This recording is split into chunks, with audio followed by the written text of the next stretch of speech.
Mentioned in a New York Times article published on May 10, 1964, are strange caves in the woods of western Massachusetts. The article describes them as follows. Perhaps the most mysterious find of this region's cave hunters is a series of unexplained holes, which have been discovered in Pelham as well as the wooded sections of Leverett and Shutesbury.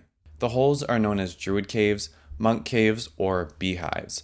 The dry sand floor of such caves is usually about 5 feet below ground level. The walls are constructed of rounded stones, very skillfully put together and embedded in the sand. Cantilever construction creates a beehive contour, and the cave's capstone may weigh a ton or more. The caves are usually in hillsides, completely buried except for a small opening that serves as an entrance. This opening, which is just large enough to squirm through, is so placed that from the inside a person can survey the surrounding landscape without betraying his presence. What the article doesn't mention is how common these stone chambers are, with hundreds scattered throughout New England of various shapes and sizes. So we're currently headed to Shutesbury to search for the monk cave referenced in the article to get a closer look. The term monk cave comes from their resemblance to similar structures built in Ireland by a particular order of Irish monks. According to legend, a group of Irish monks, possibly followers of Saint Brendan the Navigator, sailed to North America long before Columbus, seeking solitude and a place to practice their faith. They landed in what's now known as New England. There, they built small beehive-shaped stone structures, similar to the clochans they used in Ireland. These chambers, known as monk caves, were hidden in secluded areas, providing the monks with a peaceful retreat. Over time, the monks either moved on or died out, although there's no actual evidence to support this theory other than the shape of the structures themselves. The most popular theory, upheld since the 19th century, is that these are no more than root cellars built by the colonists. For anybody unfamiliar, a root cellar is a partially underground storage area traditionally used to preserve vegetables, fruits, and other perishables through the winter months. This theory makes a lot of sense, and from the description, it fits pretty well, so you'd think this is an open and shut case.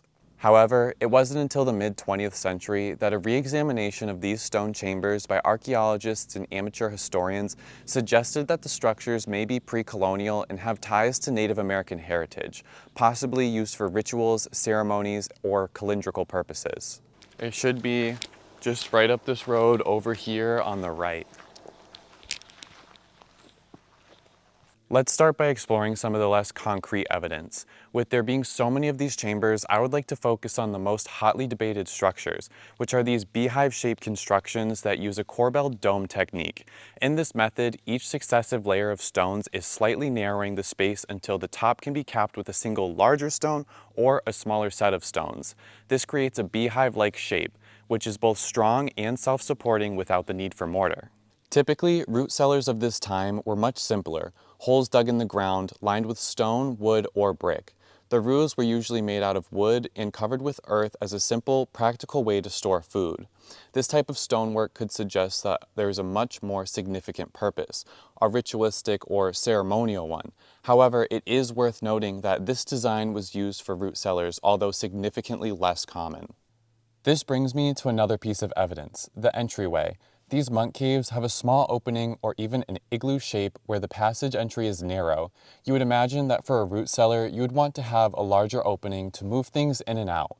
However, the whole point of a root cellar is temperature regulation, and by having an elongated or smaller opening, it allows for a more stable climate inside the structure. I've also seen the idea floated around that the colonists were well known for documenting their structures, and that root cellars would have been found in the literature, but many of these structures are not documented. While the colonists did document things in detail, root cellars would be considered secondary structures. As such, they were not typically seen as significant enough to warrant detailed documentation in official records like deeds or tax assessments. That being said, monk caves are sometimes found in strange locations where it seems like there was no documentation of a nearby homestead at all.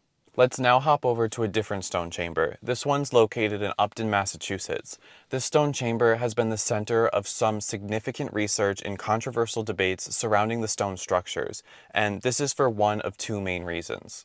The first is OSL dating, a method that dates the last time minerals were exposed to sunlight. The dating was done with samples collected from the back and front entrances of the stone cave.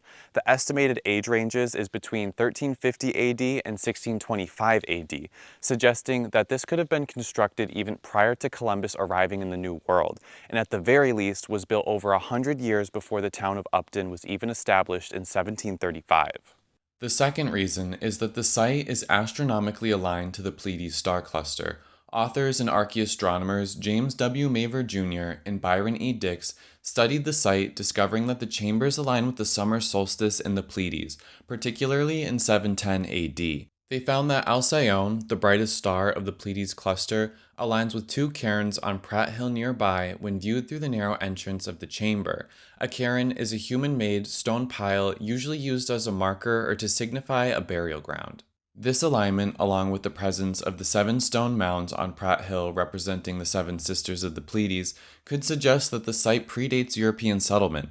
The Pleiades have a global significance, with various cultures associating them with important rituals and myths. However, this 710 AD date is significantly earlier than the OSL dating of 1350 AD to 1625 AD. This could suggest a few things. The OSL dating had discrepancies, the alignment is just a coincidence, or the chamber had been repurposed or reworked. Whatever these chambers may have been used for, we may never know definitively. But what we can draw from this is their significance to New England history and culture and the necessity of their preservation. So what do you think? Are they just root cellars, or could they be something much more? Where's he going?